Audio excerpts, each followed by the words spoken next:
all the vibes again. Are your boss 99, a boss Dhehwa.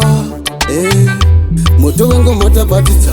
matsaka netiega tinovakachidza kore iko zvinota kuriperekedza saka inzwa vamwe vacho ndakuvafunza ngati tatenda tatokunda futi rimwe gore vakwanda pakutanga vaiti haripere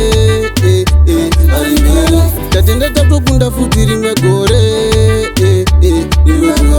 vakwanda pakutanga vaiti haripere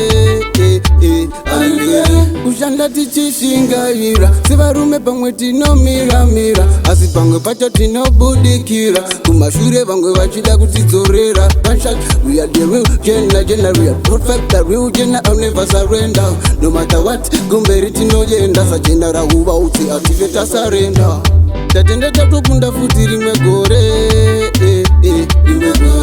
vakwanda pakutanga vaiti haripere tatenda tatokunda futi rimwe gore vakwanda pakutanga vaiti haripere tinoshanda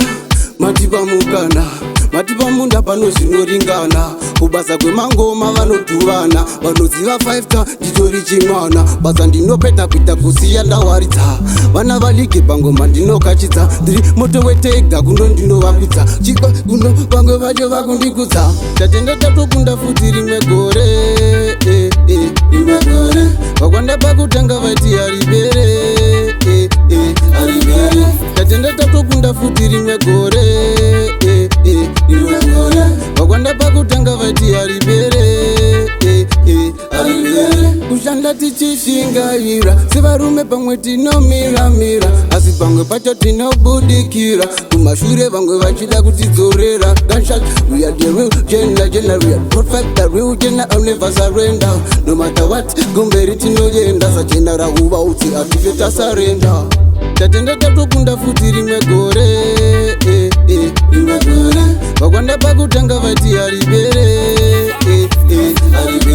tatenda tatokunda futi rimwe gore vakwanda pakutanga vaiti haripere tinoshanda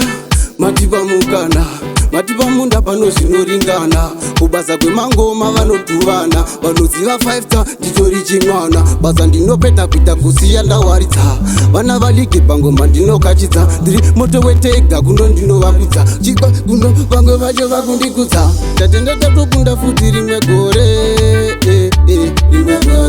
vakwanda pakutanga vaiti haripere tatenda tatokunda futi rimwe gore vakwanda pakutanga vaiti haripere